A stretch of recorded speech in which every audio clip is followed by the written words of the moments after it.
कि स्टूडेंट आप लोग देख पा रहे हैं कि सारे प्रश्न आप सभी के लिए काफी इंपोर्टेंट एंड एग्जाम ओरिएंटेड लिया गया है। तो चलिए पहले प्रश्न की ओर बात करते हैं कि आप सभी का पहला प्रश्न क्या पूछा जा रहा है।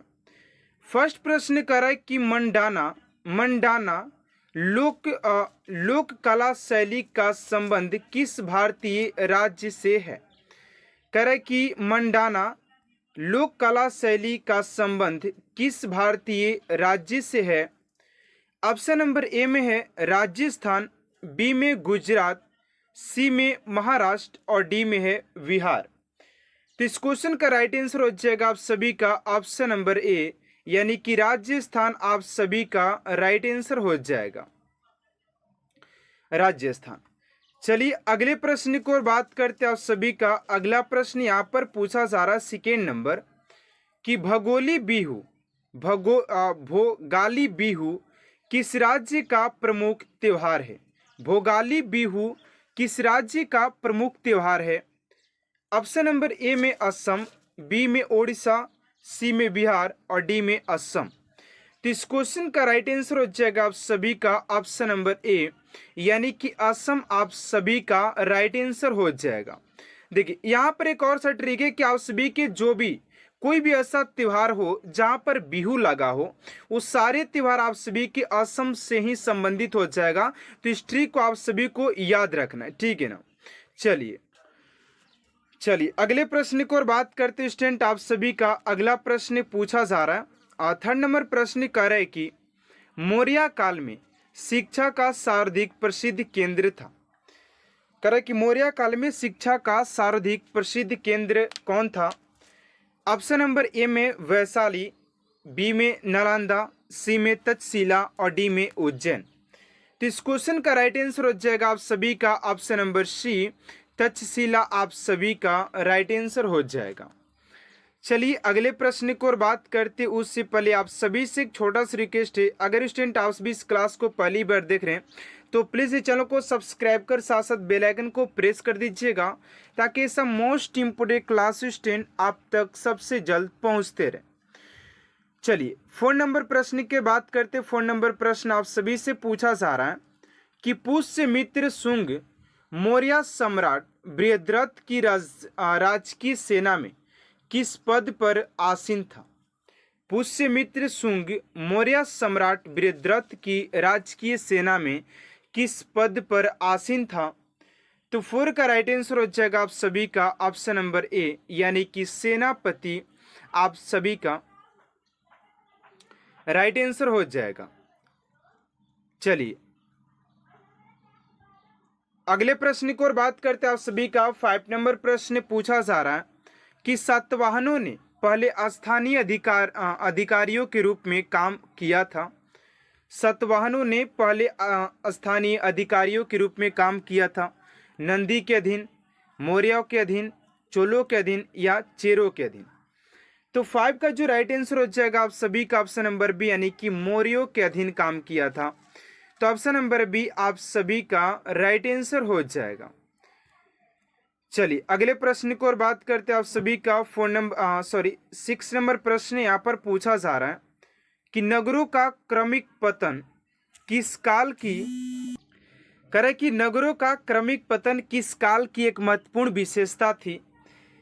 तो 6 का जो राइट आंसर हो जाएगा आप सभी का ऑप्शन नंबर ए, यानी कि गुप्त काल। ऑप्शन नंबर ए आप सभी का राइट आंसर हो जाएगा। चलिए अगले प्रश्न की ओर बात करते हैं आप सभी का। 7 नंबर प्रश्न यहाँ पर पूछा जा रहा है कि कौन सा राजवंश हूणों के आक्रमण से अत्यंत विचलित हुआ था। कौन सा राजवंश हूणों के आक्रमण से अत्यंत विचलित हुआ था। तो 7 का जो राइट आंसर हो जाएगा आप सभी का ऑप्शन नंबर सी, यानी कि गुप्त हो जाएगा। ऑप्शन नंबर सी आप सभी का राइट आंसर हो जाएगा। चलिए नेक्स्ट प्रश्न की ओर बात करते हैं स्टूडेंट। आप सभी का अगला प्रश्न क्या पूछा जा रहा है, ध्यान दीजिएगा। 8 नंबर प्रश्न की हड़प्पा सभ्यता के अंतर्गत हल से जोते गए खेत का साक्ष्य कहाँ से मिला है। हड़प्पा सभ्यता के अंतर्गत हल से जोते हुए खेत का साक्ष्य कहाँ से मिला है। तो 8 का जो राइट आंसर हो जाएगा आप सभी का ऑप्शन नंबर सी, यानी कि कालीबंगा से प्राप्त हुआ है। ऑप्शन नंबर सी आप सभी का राइट आंसर हो जाएगा। चलिए अगले प्रश्न की ओर बात करते हैं। 9 नंबर प्रश्न है कि सिंधु सभ्यता में बृहत स्नानागार पाया गया है। सिंधु सभ्यता में बृहत स्नानागार पाया गया है। ऑप्शन नंबर ए में मोहनजोदड़ो में, बी में हड़प्पा में, सी में लोथल में और डी में कालीबंगा में। तो 9 का जो राइट आंसर हो जाएगा आप सभी का ऑप्शन नंबर ए यानी कि मोहनजोदड़ो में पाया गया था। ऑप्शन नंबर ए आप सभी का राइट आंसर हो जाएगा मोहनजोदड़ो। चलिए अगले प्रश्न की ओर बात करते हैं स्टूडेंट। आप सभी का 10 नंबर प्रश्न पूछा जा रहा है कि गौतम बुद्ध द्वारा भिक्षुणी संघ की स्थापना कहाँ की गई थी। तो 10 का जो राइट आंसर हो जाएगा आप सभी का ऑप्शन नंबर सी यानी कि वैशाली में किया गया था। ऑप्शन नंबर सी आप सभी का राइट आंसर हो जाएगा क्वेश्चन नंबर 10 का। चलिए अगले प्रश्न की ओर बात करते हैं। आप सभी का 11 नंबर प्रश्न पूछा जा रहा है कि किसे एशिया की रोशनी द लाइट ऑफ एशिया कहा जाता है।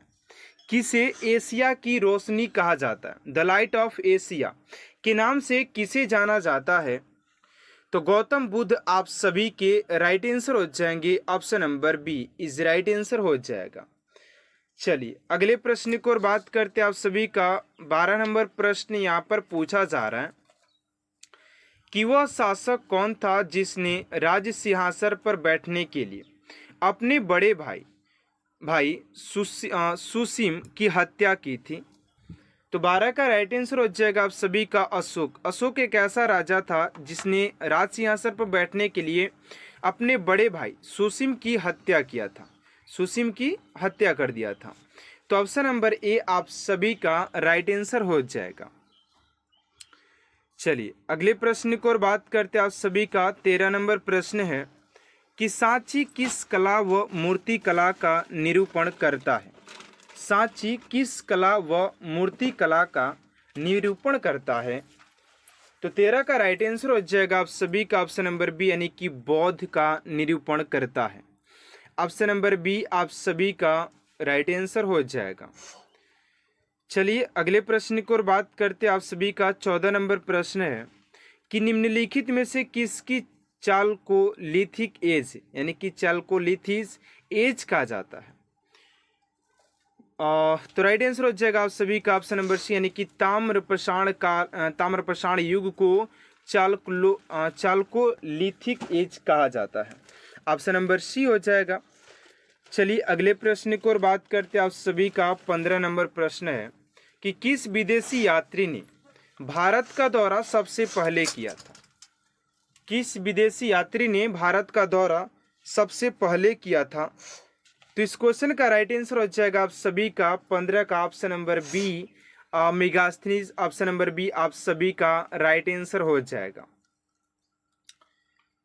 चलिए अगले प्रश्न की ओर बात करते 16 नंबर की हितोपदेश के लेखक कौन है। तो हितोपदेश के लेखक की बात करते तो नारायण पंडित। ऑप्शन नंबर सी आप सभी के राइट आंसर हो जाएगा। चलिए नेक्स्ट प्रश्न की ओर बात करते 17 नंबर प्रश्न है कि पूरा पाषाण काल में।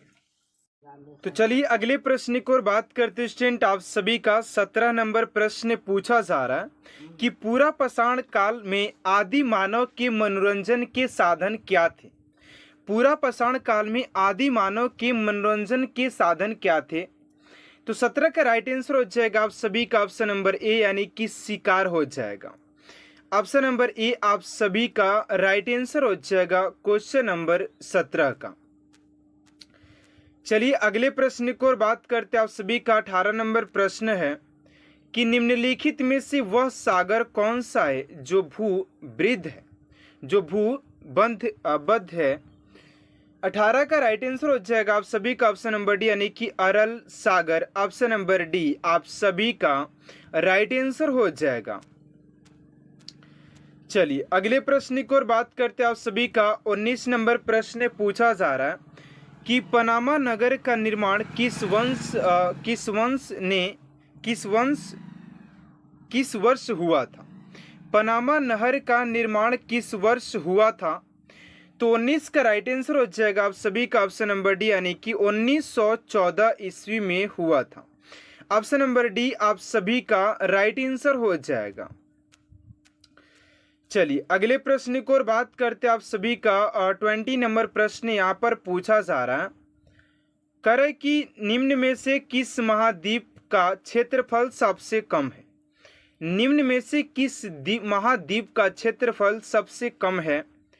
तो 20 का राइट आंसर हो जाएगा आप सभी का ऑप्शन नंबर डी, यानी कि ऑस्ट्रेलिया।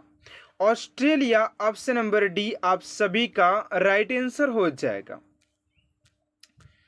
चलिए अगले प्रश्न की ओर बात करते हैं। आप सभी का 21 नंबर प्रश्न है कि द्वीपों की सर्वाधिक संख्या किस महासागर में देखने को मिलता है? द्वीपों की सर्वाधिक संख्या किस महासागर में देखने को मिलता है? तो 21 का राइट आंसर हो जाएगा आप सभी का ऑप्शन नंबर ए, यानी कि प्रशांत महासागर में देखने को मिलता है। प्रशांत महासागर ऑप्शन नंबर ए आप सभी का राइट आंसर हो जाएगा। चलिए अगले प्रश्न की ओर बात करते 22 नंबर की दक्षिण एशिया का सबसे बड़ा मरुस्थल है। दक्षिण एशिया का सबसे बड़ा मरुस्थल कौन सा है? तो 22 का आ जाएगा आप सभी का थार मरुस्थल। ऑप्शन नंबर डी आप सभी का राइट आंसर हो जाएगा। थार मरुस्थल इज राइट आंसर हो जाएगा। चलिए अगले प्रश्न की ओर बात करते 23 नंबर की एशिया तथा उत्तरी अमेरिका किसके द्वारा पृथक होते हैं? एशिया तथा उत्तरी अमेरिका किसके द्वारा पृथक होते हैं? तो 23 का आ जाएगा आप सभी का वेरिंग जल डमरू मध्य। ऑप्शन नंबर डी आप सभी का राइट आंसर हो जाएगा। अगला प्रश्न 24 नंबर की अकोसोम्बो बांध निम्न में से किस नदी पर स्थित है? तो 24 का आ जाएगा आप सभी का ऑप्शन नंबर बी, यानी कि वोल्टा। वोल्टा ऑप्शन नंबर बी आप सभी का राइट आंसर हो जाएगा। चलिए अगले प्रश्न की ओर बात करते हैं। आप सभी का 25 नंबर प्रश्न की अफ्रीका के रूम सागरीय तट पर कौन सा बंदरगाह है? 25 का हो जाएगा बी, यानी कि सिकंदरिया। ऑप्शन नंबर बी आप सभी का राइट आंसर हो जाएगा। प्रश्न क्या पूछा जा रहा है? तो जैसा क्वेश्चन आप लोग देख पा रहे कि सारे प्रश्न आप सभी के लिए काफी इंपोर्टेंट एंड एग्जाम ओरिएंटेड लिया गया है। चलिए पहले प्रश्न के साथ बात करते। पहला प्रश्न आप सभी से पूछा जा रहा है कि लाई हरिबा लोक नृत्य शैली किस राज्य में प्रचलित है? लाई हरिबा लोक नृत्य शैली किस राज्य में प्रचलित है? ऑप्शन नंबर ए का हो जाएगा असम, बी में मणिपुर, सी में मिजोरम और डी में नागालैंड। तो इस क्वेश्चन का जो राइट आंसर हो जाएगा आप सभी का ऑप्शन नंबर बी, यानी कि मणिपुर इज राइट आंसर हो जाएगा। चलिए मणिपुर की बात करें, मणिपुर के जो राजधानी हो जाएगी आपसी की इम्फाल हो जाएगा, ठीक है ना। चलिए अगले प्रश्न की ओर बात करते हैं। आप सभी का अगला जो प्रश्न पूछा जा रहा है कि विश्व की सबसे ऊंचाई पर स्थित झील कौन सा है? विश्व की सबसे ऊंचाई पर स्थित झील कौन सा है? ऑप्शन नंबर ए में है टीटीकामा झील, बी में सिटी सिक्रू, सी में रुडोल्फ और डी में एडवर्ड। देखिए आप लोगों से ज्योग्राफी के अच्छे खासे प्रश्न एग्जाम में पूछे जाते, ठीक है ना। तो राइट आंसर हो जाएगा आप सभी का ऑप्शन नंबर ए, यानी कि टीटीकाका झील आप सभी के सबसे ऊंचाई पर स्थित हो जाएगा। अब आप लोगों को कमेंट बॉक्स में यहाँ पर बताना है कि आप लोगों के जो है कि मीठे पानी का झील कौन सा है, सबसे गहरा झील कौन सा है, विश्व का सबसे बड़ा झील कौन सा है और विश्व का सबसे छोटा झील कौन सा है। ये चारों प्रश्न के आंसर आप सभी को कमेंट बॉक्स में देना है, ठीक है ना। चलिए अगले प्रश्न की ओर बात करते हैं। आप सभी का अगला प्रश्न है थर्ड नंबर प्रश्न यहाँ पर पूछा जा रहा है कि निम्नलिखित में से कौन सा महाद्वीप नई दुनिया के नाम से जाना जाता है? निम्नलिखित में से कौन सा महाद्वीप नई दुनिया के नाम से जाना जाता है? उत्तरी अमेरिका, दक्षिण अमेरिका, एशिया और अटलांटिका। तो थर्ड का जो राइट आंसर हो जाएगा आप सभी का उत्तरी अमेरिका, जो कि नई दुनिया के नाम से जाना जाता है। अगर सबसे बड़े महाद्वीपों की बात करें तो आपसे कि एशिया महाद्वीप हो जाएगा। सबसे छोटे की बात करें तो ऑस्ट्रेलिया ऑस्ट्रेलिया हो जाएगा, ठीक है ना। चलिए अगले प्रश्न की ओर बात करते हैं।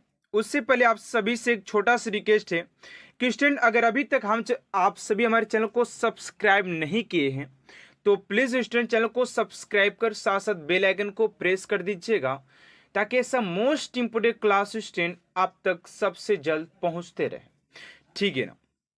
क्योंकि ये क्लास आप सभी के लिए डेली बेहतर से बेहतरीन करने का प्रयास करता है और सिलेक्शन की ओर ले जाने का कोशिश करता है, ठीक है ना।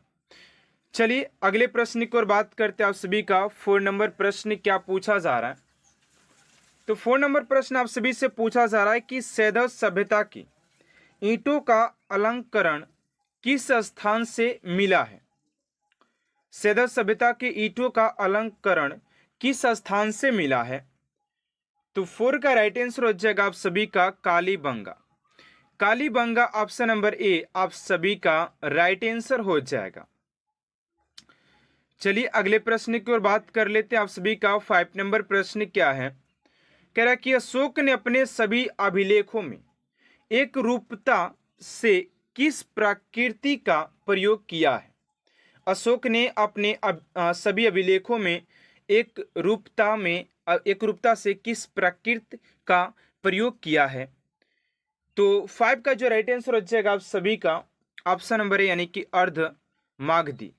अर्धमागधी ऑप्शन नंबर ए आप सभी का राइट आंसर हो जाएगा। चलिए अगले प्रश्न की ओर बात करते हैं। आप सभी का 6 नंबर प्रश्न है कि गांधी जी ने वर्ष में अहमदाबाद में सूती मिल श्रमिकों को साथ लेकर एक सत्याग्रह का आयोजन किया था, कितने में किया था। 1918, 1915, 1929 या 1921। तो 6 का राइट आंसर हो जाएगा आप सभी का 1918 में। ऑप्शन नंबर ए स्टूडेंट आप सभी का राइट आंसर हो जाएगा। चलिए अगले प्रश्न की ओर बात करते हैं। आप सभी का अगला प्रश्न क्या है, 7 नंबर क्या पूछा जा रहा है। कह रहे कि निम्नलिखित में से किस महासागर में टोरेस जलडमरू मध्य स्थित है।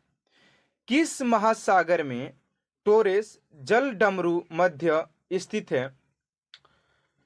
तो 7 का हो जाएगा आप सभी का ए यानी कि प्रशांत महासागर हो जाएगा।